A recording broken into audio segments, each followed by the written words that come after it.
अस्सलाम वालेकुम अज़ीज़ तलबा, आज मैं आपके सामने बीएस इंग्लिश की एक और वीडियो के साथ हाज़िर खिदमत हूँ। आज की वीडियो अज़ीज़ तलबा मेरी क्लासिकल ड्रामा एडिपस रेक्स के ऊपर है। आज मैं आपको इसकी समरी के इंपॉर्टेंट पॉइंट्स बताऊँगा, लेकिन यहाँ पर एक डिफरेंट चीज़ मैं करूँगा कि मैं अपने करैक्टर के ज़रिए से सारी कहानी डेवलप करके आपको बताऊँगा। आपने सिर्फ थोड़ा सा ख्याल रखना है कि शहर कौन सा मैं जिक्र कर रहा हूँ, करैक्टर कौन सा मैं जिक्र कर रहा हूँ, कौन सी जगह जिक्र कर रहा हूँ, कौन सी चीज़ें जिक्र कर रहा हूँ। बस आपने इन चीज़ों के ऊपर बहुत ज़्यादा गौर रखना है। कहीं आप शहर मिक्स ना कर लें, कहीं आप करैक्टर्स को मिक्स ना कर लें, कहीं आपको समझने में कोई गलती ना हो जाए। तो इसलिए आपने मेरे साथ साथ इसको फॉलो करना है। एडिपस रेक्स, अगर प्यारे दोस्तों बात की जाए करैक्टर की, बात की जाए इसके टाइटल की, तो ये किसी तारफ़ का मोहताज नहीं है। अरिस्टोटल के मुताबिक, अरिस्तु के मुताबिक ये एक परफेक्ट ट्रेजेडी है, एक परफेक्ट जो है वो गम की दास्तान है। इसको परफेक्ट ट्रेजेडी क्यों कहा जाता है, जब मैं आपको इसकी प्रॉपर स्टोरी बताऊंगा तो आप खुद ही कायल हो जाएंगे और आप भी कहेंगे कि वाकई इससे बढ़कर बढ़िया, इससे बढ़कर बेहतरीन कोई भी ट्रेजेडी हो ही नहीं सकती। ये इतनी अच्छी बनाई हुई है, एक एक जो पॉइंट है वो इतना ज़बरदस्त दूसरे पॉइंट के साथ जोड़ा गया है कि आप दाद दिए बगैर रह नहीं पाएंगे। प्यारे दोस्तों, प्रॉपर इसकी समरी शुरू करने से पहले मैं चाहूँगा कि आप मेरे चैनल बुखारी इंग्लिश चैनल को सब्सक्राइब करें। उसके लिए मेरे चैनल के सामने जो लफ्ज़ सब्सक्राइब लिखा है उसको आप प्रेस कर दें। आप चैनल सब्सक्राइब कर लेंगे, उसके बाद जो घंटी का निशान आएगा उसको दबाएंगे, 3 ऑप्शन आएंगी, ऑल को दबा दें तो मेरे सारे नोटिफिकेशंस आपको मिलते जाएंगे। मैं इंग्लिश से मुतल्लिक हर क्लास की तकरीबन वीडियोज़ को अपलोड करता रहता हूँ। इंशाल्लाह ये चैनल आपकी बड़ी हेल्प करता है और आइंदा भी करेगा। जी जनाब, ये लिखा है जी सोफोक्लीज ने, और हम इसकी अब माइंड मैपिंग शुरू करते हैं। दिमाग में इसका एक नक्शा बनाना शुरू करते हैं थ्रू इट्स करैक्टर्स। अब प्यारे दोस्तों, इस ड्रामे के अंदर 2 शहर जिक्र हैं। पहला शहर है जनाब थीब्स। ये वस्ती यूनान का एक शहर है और ये बहुत सारे यूनानी ड्रामों में इस शहर का जिक्र है। इसके ऊपर बादशाह लाइस हुकूमत करता था जनाब, और उसके साथ ज़ाहिर है उसकी क्वीन थी जुकास्टा। इसके 2 स्पेलिंग हैं, बाज़ का जुकास्टा भी है, जुकास्टे भी इसको कहते हैं, जुकास्ट भी इसको कहते हैं। मैंने दोनों स्पेलिंग लिख दिए हैं। अल्लाह ताला की ज़ात ने जनाब इनको एक बेटा, ये जिसका नाम मैंने ग्रीन से लिखा हुआ है, एडिपस अता किया। इन्होंने इस बेटे की पैदाइश पर खुशी मनाने की बजाय, ये शायद पहले दुनिया के वालिदैन होंगे जो इस बेटे की पैदाइश पर बहुत ही ज़्यादा अफसुर्दा थे, खौफजदा भी थे। वजह ये थी कि इनको अपोलो ने, जो इनका फ्यूचर से मुतल्लिक पेशीन गोइयाँ करने वाला देवता है, गॉड है, उसने ऑलरेडी उनको आगाह कर दिया था कि अगर कभी बादशाह लाइस के घर कोई बेटा पैदा हुआ तो वो ऐसा होगा कि वो बहुत ही मनहूस साबित होगा कि वो अपने बाप लाइस को कत्ल कर देगा और अपनी माँ जुकास्टा से शादी कर लेगा। अब जाहिर सी बात है कि ये बेटा पैदा हो गया, और अब उस प्रेडिक्शन ने जो अपोलो ने इनको की थी वो अब इनका पीछा कर रही है, और अब ये कोशिश कर रहे हैं कि किसी तरह इस बेटे से छुटकारा पाया जाए। अभी तो इस बेटे बेचारे का नाम भी नहीं रखा गया था कि इसकी कत्ल, इसकी मौत के बारे में वालिदैन तरकीबें सोचना शुरू हो गए। आखिर फैसला ये किया गया कि जनाब हमने इसको कत्ल करवाना है, इसको मरने के लिए छोड़ देना है। अब इन्होंने इसको मारने का क्या तरीका इख्तियार किया है वो मैं आपको बाद में बताता हूँ। सबसे पहले जो मैंने ये ब्लू किया हुआ है अपोलो, ये इनका फ्यूचर बताने वाला देवता है। इसका दूसरा नाम फीबस भी है, और ये एक मंदिर में अपनी जो फ्यूचर के मुतालिक पेशगोइयाँ हैं वो अपने एक पादरी को बताया करता था। वो मंदिर था, उसका मंदिर को कहते हैं ओरेकल, और ये मंदिर था जनाब डेल्फी के मुकाम पर। तो हम इस मंदिर को कहेंगे डेल्फिक ओरेकल। यहाँ पर इसका एक पादरी बैठता था, लोग उसके पास आते थे, उससे मसला बयान करते थे, वो गॉड से, अपोलो से पूछकर उनके मसलों का हल बताया करता था। अब चलते हैं कि किंग लाइस और जुकास्टा ने अपने बेटे को मारने की क्या तरकीब लड़ाई। उन्होंने जनाब काम किया कि माँ जुकास्टा ने बच्चे के दोनों पैर बांध के उसके घुटने ज़ख्मी करके उसको एक अपने ही शहर के गडरिए के हवाले कर दिया, जो किसी दूर दराज चट्टान पर जाया करता था, और वहाँ पर वो बकरियाँ वगैरह चराया करता था।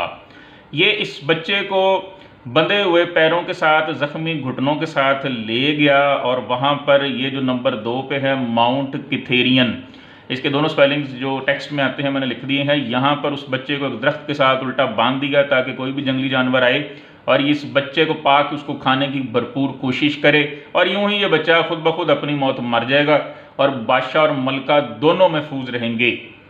लेकिन प्यारे दोस्तों, खुदा का करना ऐसा हुआ कि इस शेफर्ड को उस बच्चे पर रहम आ गया। इसने ये बच्चा अपने दूसरे हमसाये मुल्क के एक और गडरिए को दे दिया। ये इस बच्चे को मारना नहीं चाहता था और ये चाहता था कि बच्चा यहाँ से चला भी जाए ताकि बादशाह और मलका दोनों ही महफूज भी रहें। और उसने ये अपने एक दोस्त, हमसाया मुल्क के एक दोस्त कोरिंथन शेफर्ड था, कोरिंथ का रहने वाला गडरिया था, ये बच्चा उसको दे दिया। वो गडरिया ये बच्चा अपने मुल्क के बादशाह किंग पॉलीबस और मलका क्वीन मेरोप के पास ले गया। दोनों की औलाद नहीं थी। बच्चा पाके बड़े खुश हुए और जब उन्होंने देखा कि बच्चे के बंधे होने की वजह से पाँव सूजे हुए थे तो उन्होंने बच्चे को एक नाम दे दिया। नाम था, ये जो ग्रीन में लिखा हुआ है, एडिपस रेक्स। एडिपस उन्होंने नाम दिया। एडिपस का मतलब है स्वोलन फूड, सूजे हुए पाँव वाला। और बाद में ये बच्चा रेक्स भी बना, यानी कि बादशाह भी बना। तो पूरा नाम बन गया जी एडिपस रेक्स, जहाँ से इस प्ले का नाम भी आता है। अब जनाब वो बच्चा जो किंग लाइयस का था, क्वीन जुकास्टा का था, अपने मुल्क थीब्स में परवरिश पाने की बजाय हमसाये मुल्क कोरिंथ में किंग पॉलीबस और क्वीन मेरोप के बच्चे के तौर पर परवरिश पाने लगा। बहुत ज़हीन बना, बहुत अच्छे खासे डेल डोल वाला, अच्छी खासी लेंथ वाला, स्ट्रेंथ वाला ये माशाल्लाह बच्चा बना। बहुत ही ज़हीन था, बहुत ही लायक था, बड़ा फर्मा बरदार था। एक दिन ये अपने मुल्क की किसी महफिल में बैठा हुआ था तो वहाँ पर एक शराबी ने इसके ऊपर एक कमेंट किया कि तुम तो शाही महल में बैठने के काबिल नहीं हो। इसने हैरान होकर पूछा भी तुम ऐसे क्यों कह रहे हो। उस शराबी ने कहा कि तुम मलका और बादशाह के हकीकी बच्चे नहीं हो, इसलिए तुम शाही महल में बैठने के काबिल ही नहीं हो। इसने उस शराबी को तो अच्छी खासी बातें सुनाई, लेकिन इस चीज़ से उसके दिल में शक पड़ गया। घर वापस आके महल में इसने अपने बाप किंग पॉलीबस और क्वीन मेरोप से इस बारे में सवालात किए। उन्होंने कोई खातर खा जवाब न दिए, बस ये कह दिया कि तुम किसी शराबी की बातों पर यकीन ना करो। ये मुतमईन ना हुआ, इसके दिल में शक पड़ गया। तो ये फ्यूचर बताने वाले गॉड अपोलो, जिसको फीबस भी कहते हैं, उसके मंदिर में चला गया और वहाँ पर जाकर सवाल किया कि बताओ मेरे असली माँ बाप कौन से हैं। इसको वहाँ से भी कोई जवाब ना मिला, बल्कि वही अजीबोगरीब बात पता चली कि तुम एक दिन अपने बाप का कत्ल करोगे और अपनी माँ से शादी करोगे। ये बात सुन के ये बच्चा बहुत ज़्यादा घबरा गया और इसने कसम खा ली कि अब मैं दोबारा कभी कोरिंथ वापस नहीं जाऊँगा। ये ना हो कि मैं ये प्रोफेसी, मैं ये गॉड की बात को कहीं मैं पूरा ना कर दूँ। इसने कसम खा ली और इसने जंगलों और बयाबानों में सफ़र करना शुरू कर दिया कि मैं कोरिंथ से बहुत दूर चला जाऊं। वहीं रास्ते में एक दिन चलते चलते वो एक ऐसे रास्ते पर आ गया जहां से 3 सड़कें जहां पर आपस में मिलती थीं। ये उस रास्ते पर आ गया। उस रास्ते पर एक और पीछे से बग्गी आ गई। उस बग्गी में एक बूढ़ा था और 5 उसके मुहाफिज थे। उन्होंने इससे रास्ता चाहा। ये बेचारा अपनी ही परेशानी में चला जा रहा था, रास्ता इसने ना दिया, उनकी बात प्रॉपर ना सुनी। उस बूढ़े आदमी ने अपनी नोकीली छड़ी से इसको मारा। ये पहले ही बेचारा सदमे की कैफियत में था, अपना घर छोड़ने का दुख था, अपने माँ बाप छोड़ने का दुख था और खौफ भी था कि कहीं मैं ये गॉड की बात पूरी ना कर लूँ। इसी ज़हनी कैफियत में जब इसको छड़ी लगी तो ये सीख पा हो गया और इसने उस बूढ़े को और उसके 4 मुहाफ़िज़ों को वहीं पर कत्ल कर दिया और कत्ल करके ये वहाँ से निकल गया। वो उनमें से एक मुहाफिज जो है वो बच गया, वो फरार हो गया। अब ये चलता जा रहा है। चलते चलते ये अपने जन्म, जो इसका बर्थ सिटी था, ये थीब्स के दाखिली रास्ते पर आ गया। लेकिन प्यारे दोस्तों, थीब्स के दाखिली रास्ते पर एक बला बैठी हुई थी और उस बला का नाम था स्फिंक्स। ये उस बला का नाम था जी स्फिंक्स। ये बला ऐसी थी प्यारे दोस्तों कि इसकी शक्ल इंसानी, इसका धड़ किसी शेर का, इसके पर जो थे किसी उकाब जैसे थे और इसकी जो दुम थी वो सांप की दुम जैसी थी। और ये किसी को भी थीब्स शहर के अंदर नहीं जाने देती थी। ये एक पहेली पूछती थी, जो भी उस पहेली का जवाब देता वो अंदर जा सकता था, जो जवाब ना देता वो बला उसको खा जाती। तो कोई भी अभी तक इसकी पहेली का जवाब नहीं दे पाया था। पहेली ये थी कि वो क्या चीज़ है, what is that creature which has one voice but has 4 feet in the morning, 2 in the afternoon and 3 at night। पहेली ये थी कि वो कौन सी क्रिएचर है, वो कौन सी मखलूक है जिसकी आवाज़ तो एक है, लेकिन सुबह के वक्त वो 4 पाँव पे चलती है, दोपहर के वक्त वो 2 पाँव पे चलती है, रात के वक्त वो मखलूक 3 पाँव पे चलती है। इसका जवाब कोई भी नहीं दे पाता था, तो ये बला हर बंदे को खा जाती थी।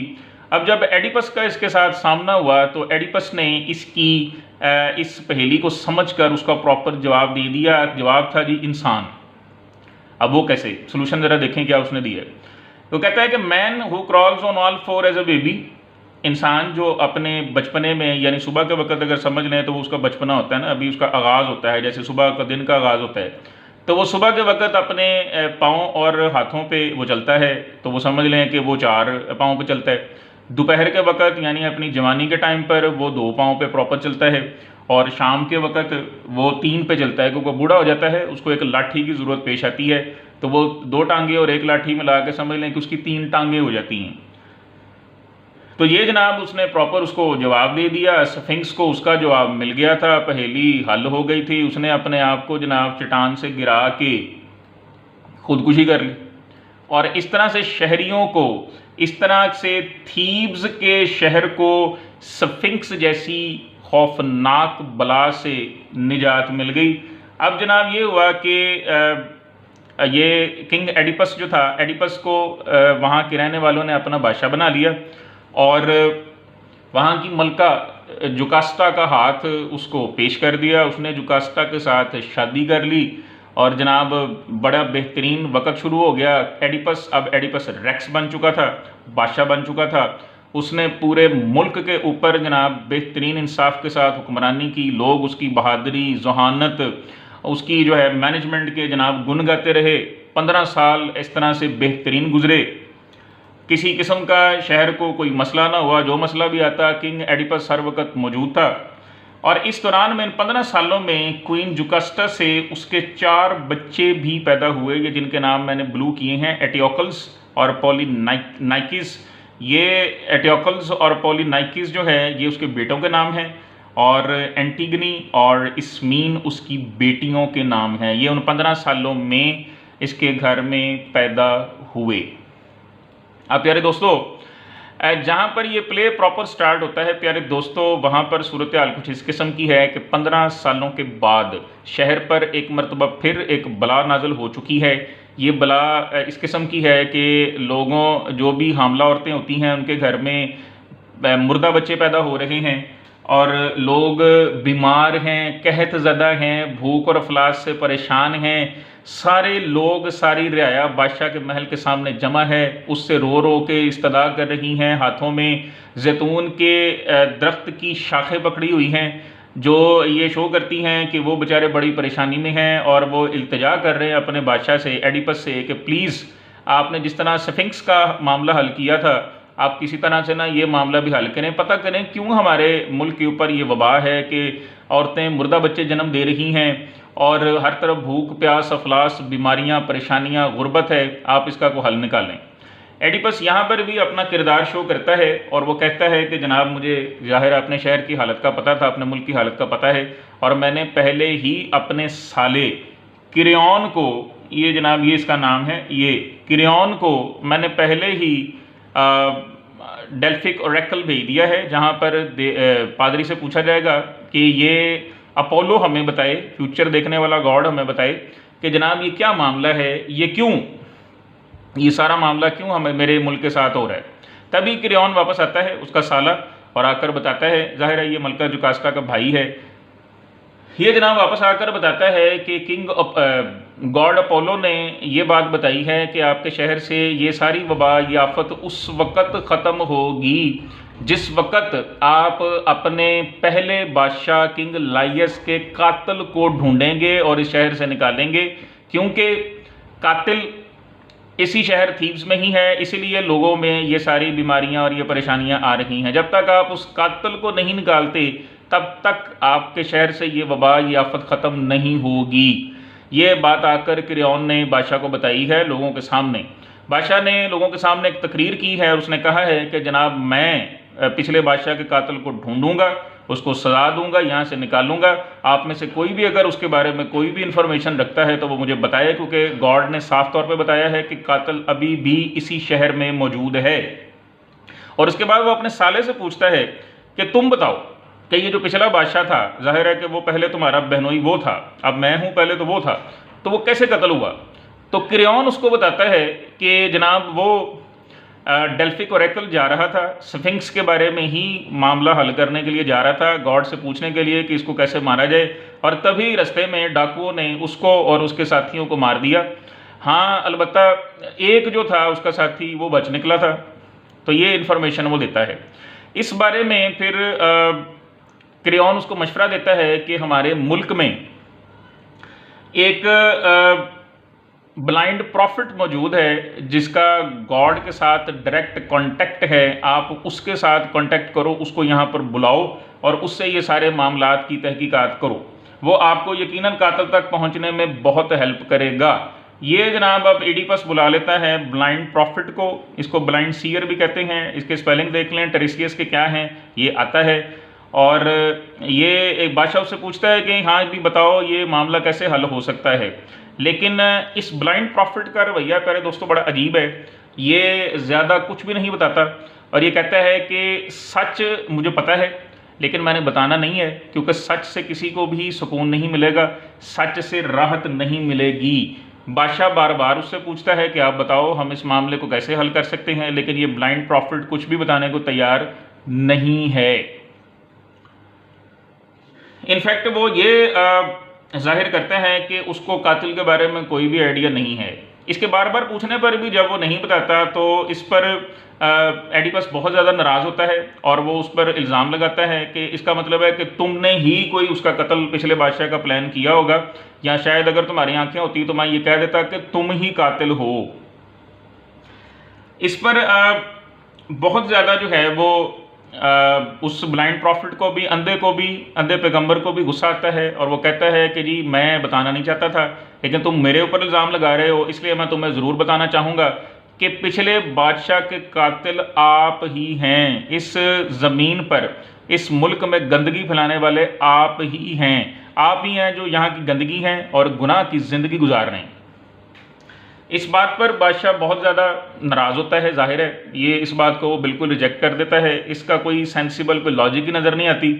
वो तो बादशाह पता नहीं कब मारा गया और ये कब यहाँ का हुक्मरान बना, कोई पता नहीं चलता। खैर, वो फ़िरौन को, अपने साले को और इस ब्लाइंड प्रॉफिट दोनों पर इल्ज़ाम लगाता है कि तुम दोनों ने मिलकर मेरा तख्त छीनने की साजिश की है। फ़िरौन ने ही कहा था कि ब्लाइंड प्रॉफिट को बुलाएं और उससे पूछें, तुम आए हो, तुमने मेरे खिलाफ बातें शुरू कर दी हैं, तुमने मुझे कातिल कहा है, इसका मतलब है कि तुम दोनों मिले हुए हो। और इतने ही अगर तुम सियाने थे तो तुमने माजी में स्फिंक्स को क्यों नहीं काबू किया, उसको तो फिर मैंने काबू किया था। खैर, इन सारी बातों में ब्लाइंड प्रॉफिट जो है वो बहुत ज़्यादा, वो भी आगे से बहस करता है, ये भी बहस करता है और बादशाह उसको कहता है कि तुम यहाँ से चले जाओ। अब नतीजा ये निकलता है कि ये ब्लाइंड प्रॉफिट वहाँ से चला जाता है, लेकिन जाते जाते ये एक पहेली वहाँ पर छोड़ जाता है कि एक वक़्त आएगा कि बादशाह एडिपस रेक्स जो है वो ब्लाइंड हो जाएगा। वो अपने डंडे से ज़मीन को टटोलेगा और जगह ढूंढने के लिए बार बार अपने डंडे को ज़मीन पर मारेगा। वो अंधा होगा, गरीब होगा और इस मुल्क का सबसे काबिल नफ़रत बादशाह होगा। ये बात कह के वो वहाँ से चला जाता है और उसके बाद वहाँ पर मलका जुकास्टा आ जाती है। वो आकर पूछती है कि बादशाह एडिपस रेक्स इतना नाराज़ क्यों है और वो फ़िरौन पर क्यों ताज तख्त छीनने का इल्ज़ाम लगा रहा है। बादशाह उसको सारा ब्लाइंड प्रॉफिट के मुतालिक बताता है। मलका उसको तसल्ली देती है कि ये प्रोफेसीज़ और ये पेशगोइयाँ कभी भी सच साबित नहीं होती। हमारा जो पहला बादशाह था, जो मेरा पहला शौहर था, उसके बारे में भी एक प्रोफेसी की गई थी कि उसको उसका बेटा कत्ल करेगा और वो मेरे से शादी भी करेगा। हमने उस बेटे को मरवा दिया था और तुम जानते हो कि बादशाह लाइयस जो है वो उस सड़क पर मारा गया था जहां पर 3 सड़कें आपस में मिलती हैं। 3 सड़कों की बात सुनकर इडिपस का भी माथा ठनकता है कि ये तो जाना पहचाना सा रोड है, मैंने भी वहां पर किसी बूढ़े को कत्ल किया हुआ है। उसकी परेशानी में इजाफा हो जाता है और वो पूछता है कि क्या वो बिल्कुल वहाँ पर जितने भी मुहाफिज थे वो सारे मारे गए थे। मलका उसको बताती है कि सारे नहीं मारे गए थे, एक उसमें से मुहाफिज बच निकला था। इडिपस कहता है कि उस मुहाफिज को बुलाया जाए, मैं उससे सवाल जवाब करना चाहता हूँ। मलका कहती है कि ठीक है, हम उसको बुला लेते हैं।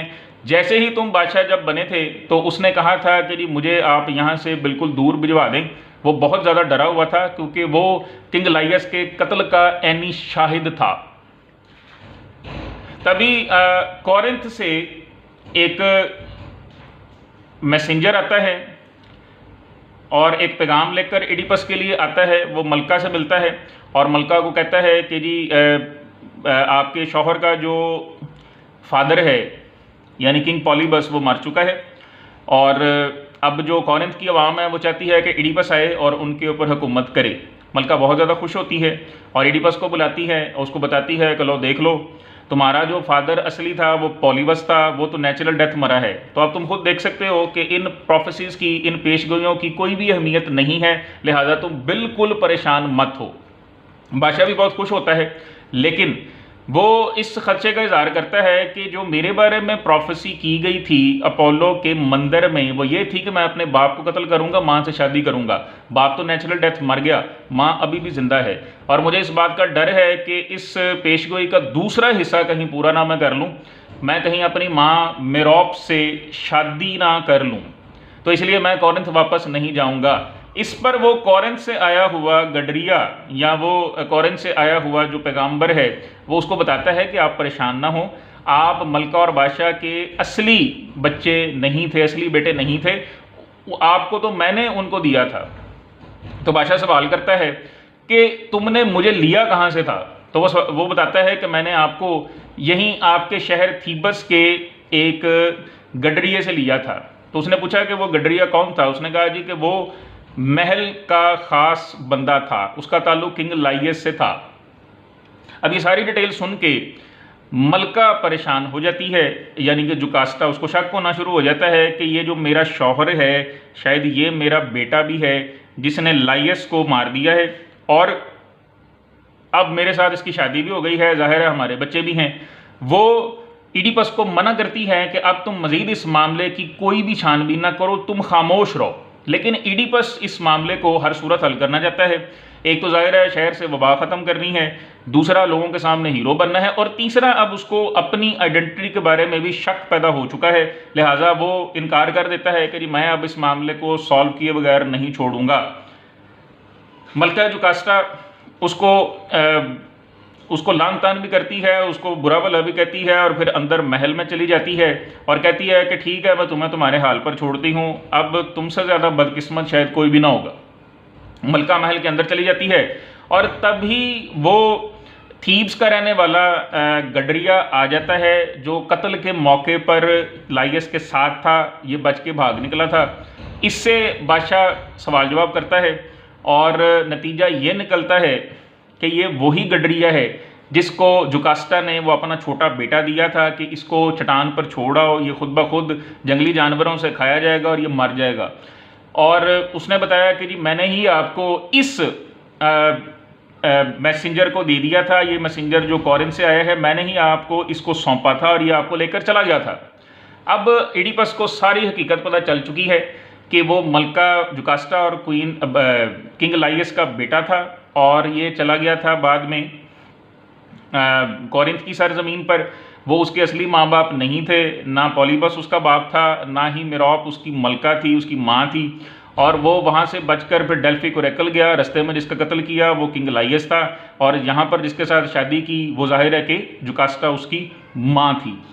अब वो महल के अंदर चला जाता है, वो अपने आप को एक दरवाजे से मार के ज़ख्मी कर लेता है। उसको बताया जाता है कि जनाब मलका ने अपने आप को फांसी लगा ली है, उसको पता चल चुका था कि ये मेरा बेटा मेरा शौहर है और दर हकीकत ये वही बच्चा था जिसको हमने मारने के लिए भेज दिया था।